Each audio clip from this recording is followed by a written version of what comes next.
Assalamualaikum warahmatullahi wabarakatuh. Perkenalkan, saya Ayu Safitri Yunalis dengan NPM 2301103010144. Pada kesempatan kali ini, saya akan mempresentasikan analisis kasus kecurangan pada BUMD GXZ dalam perspektif auditing. Presentasi ini akan membahas bagaimana bentuk kecurangan yang terjadi di perusahaan daerah, bagaimana langkah audit dilakukan untuk membuktikannya, serta teori yang mendasari proses analisis tersebut. Selanjutnya, kasus. Perusahaan milik pemerintah provinsi atau Pemprov GXZ adalah pelayaran perusahaan armada daerah. Pada awal bulan April tahun 2020 dilaporkan oleh Ketua Badan Pengawas dari perusahaan BUMD tersebut. Dalam laporan tersebut membeberkan sejumlah fakta penyimpangan yang berdampak pada kerugian negara saat dipimpin oleh Bapak Anto sebagai Direktur Utama BUMD. Beberapa fakta di antaranya adalah tunggakan biaya docking kepada dok perkapalan MC sebesar Rp234.500.000 per 10 Juli tahun 2019. Biaya docking kapal merupakan salah satu biaya operasional yang dibiayai oleh subsidi angkutan pelayaran perintis dan telah dibayarkan oleh Satker Perhubungan Darat Provinsi ABC Kementerian Perhubungan. Temuan ini diperoleh dari pembayaran docking kepada KMP. Selain tunggakan biaya docking, terdapat pungli yang dilakukan oleh adik kandung Direktur Utama bernama Bapak Budi. Bapak Budi adalah pengawas kapal-kapal feri dari perusahaan tersebut. Dia setiap harinya meminta staf pengawas lapangan pada kapal motor penumpang atau KMP Tanjung Triple Y di dermaga Triple 5 untuk menyerahkan setiap trip kapal sebesar Rp500.000. Jika dikalikan 6 trip per hari berarti sebesar Rp3 juta. Pasca laporan tersebut, tim penyidik menggeledah ruang bekerja Bapak Anto. Temuan lainnya adalah diduga ada kebocoran pendapatan pembayaran. Temuan ini didapat dari pembayaran KMP 11E dan KMP 11E tahun 2018 dan 2019. Perusahaan tersebut mendapatkan fee sebesar 10% dari nilai kontrak. Namun, uangnya tidak masuk kas perusahaan, yang seharusnya menjadi pendapatan cash perusahaan tersebut. Tim memeriksa sejumlah dokumen di ruang kerja sang direktur utama. Mereka meneliti satu persatu dokumen dalam berita acara tahun 2020. Pada saat penggeledahan Bapak Anto tidak berada di kantor, informasi yang diperoleh yang bersangkutan sementara berada di luar provinsi GXZ. Rumusan masalah dalam penelitian kasus ini mencakup 6 poin utama. Yang pertama, adakah indikasi ketidakwajaran dalam kasus tersebut? Yang kedua, uraikan di mana saja kecurangan bisa terjadi dalam kasus di atas. Yang ketiga, jelaskan langkah yang harus dilakukan membuktikan kecurangan ini. Yang keempat, sebutkan kerugian atau potensi kerugian yang diderita BUMD dari transaksi tersebut. Siapa yang bertanggung jawab? Yang kelima, bagaimana tanggung jawab Anda jika sebagai seorang auditor dalam mengungkapkan kasus ini? Yang keenam, jelaskan teori yang mendukung kerangka berpikir yang terkait dengan kasus ini. Rumusan ini menjadi dasar auditor dalam menelusuri bukti dan menilai aspek tanggung jawab serta teori yang relevan terhadap proses audit investigatif. Selanjutnya, penyelesaian kasus. Yang pertama, apakah indikasi ketidakwajaran dalam kasus tersebut? Ya, terdapat indikasi kuat adanya ketidakwajaran atau fraud dalam laporan keuangan dan operasional BUMD GXZ. Beberapa indikasi antara lain, yang pertama, adanya tunggakan biaya docking padahal dana subsidi dari Kementerian Perhubungan telah dibayarkan. Yang kedua, pungutan liar atau pungli oleh pihak internal perusahaan, yaitu adik direktur utama. Yang ketiga, pendapatan fee sebesar 10% dari nilai kontrak tidak masuk ke kas perusahaan, mengindikasikan penggelapan kas. Yang keempat, direktur utama tidak berada di tempat saat penggeledahan, menunjukkan indikasi penghindaran tanggung jawab. Semua ini menunjukkan adanya pelanggaran terhadap prinsip transparansi, akuntabilitas, dan integritas dalam pengelolaan BUMD. Hal-hal tersebut menunjukkan adanya penyimpangan etika, lemahnya transparansi, serta kegagalan sistem pengendalian internal. Selanjutnya, yang kedua, uraikan di mana saja kecurangan bisa terjadi dalam kasus di atas. Kecurangan terjadi pada beberapa bagian penting perusahaan, yaitu yang pertama, bagian keuangan. Adanya pembayaran docking yang sudah disubsidi, tetapi tetap tercatat sebagai tunggakan, menunjukkan manipulasi pencatatan dan penggelapan dana.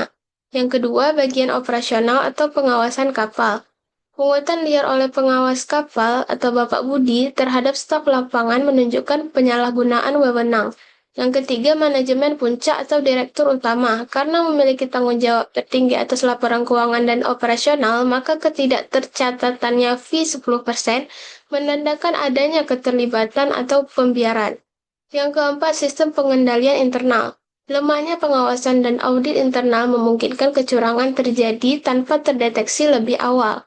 Secara keseluruhan, kasus ini memperlihatkan bahwa fraud terjadi akibat lemahnya kontrol dan rendahnya integritas pimpinan perusahaan. Yang ketiga, itu jelaskan langkah yang harus dilakukan membuktikan kecurangan ini. Untuk membuktikan adanya kecurangan, auditor melakukan langkah-langkah audit investigatif sebagai berikut. Yang pertama, pengumpulan bukti awal.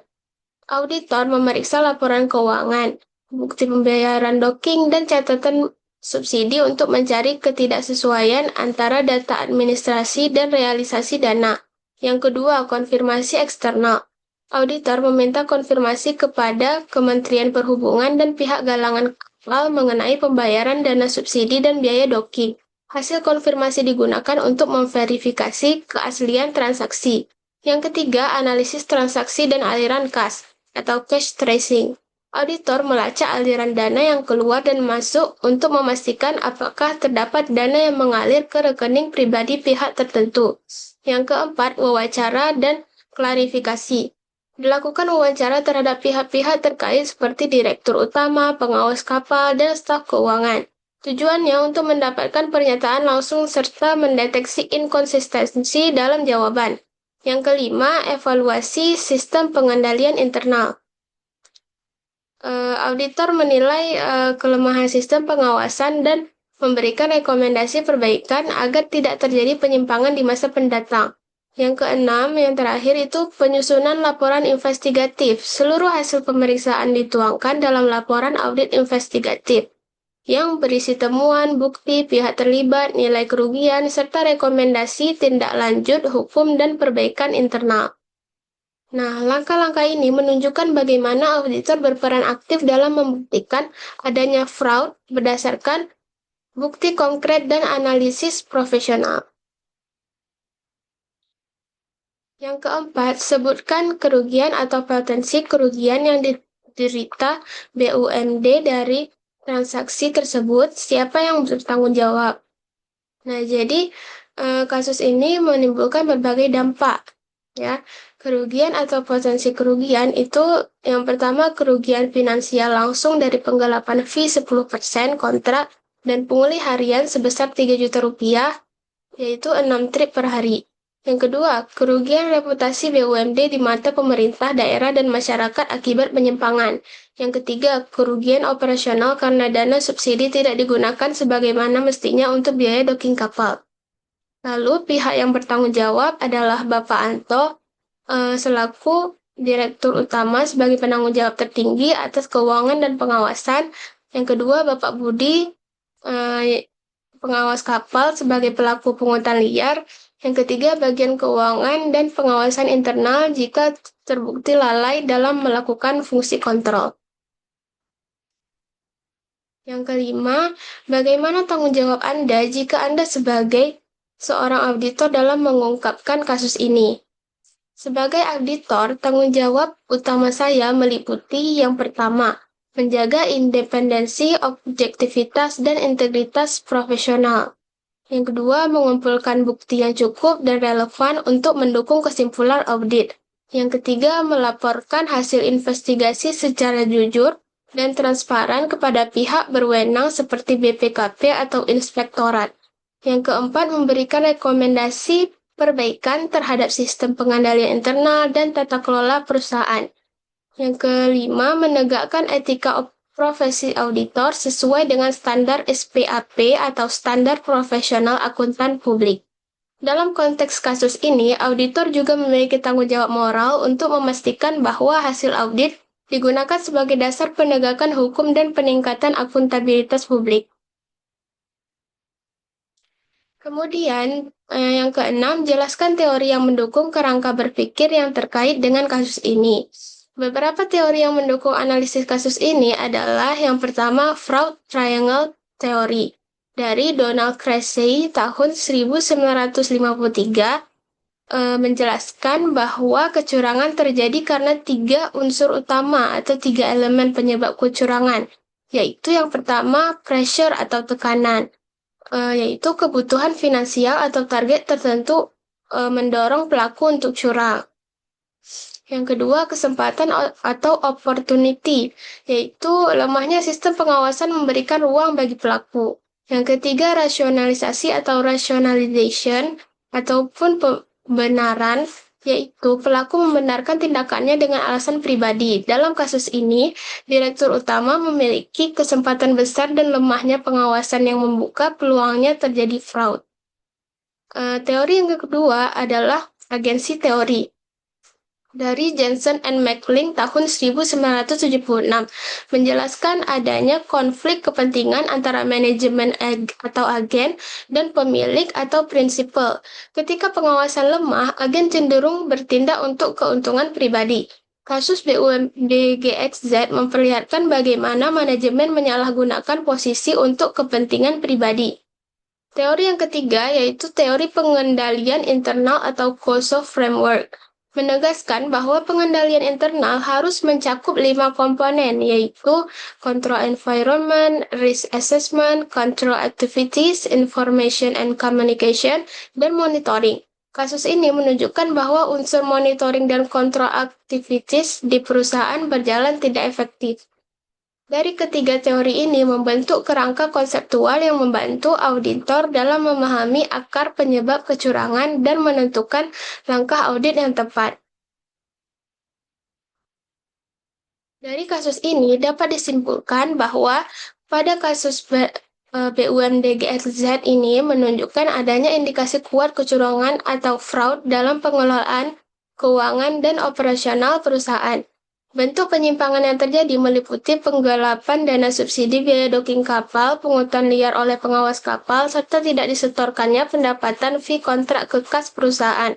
Kecurangan ini muncul akibat lemahnya sistem pengendalian internal, minimnya pengawasan manajemen, dan adanya penyalahgunaan wewenang oleh pemimpin perusahaan, termasuk direktur utama. Dampaknya, perusahaan mengalami kerugian finansial, turunnya reputasi, serta hilangnya kepercayaan publik terhadap pengelolaan dana daerah. Kasus ini menegaskan pentingnya integrasi atau integritas pimpinan, transparansi pengelolaan keuangan, serta peran auditor independen dalam mencegah dan mengungkap penyimpangan di lingkungan badan usaha milik daerah. Oke, demikian pemaparan saya mengenai analisis kasus kecurangan pada BUMDGXZ.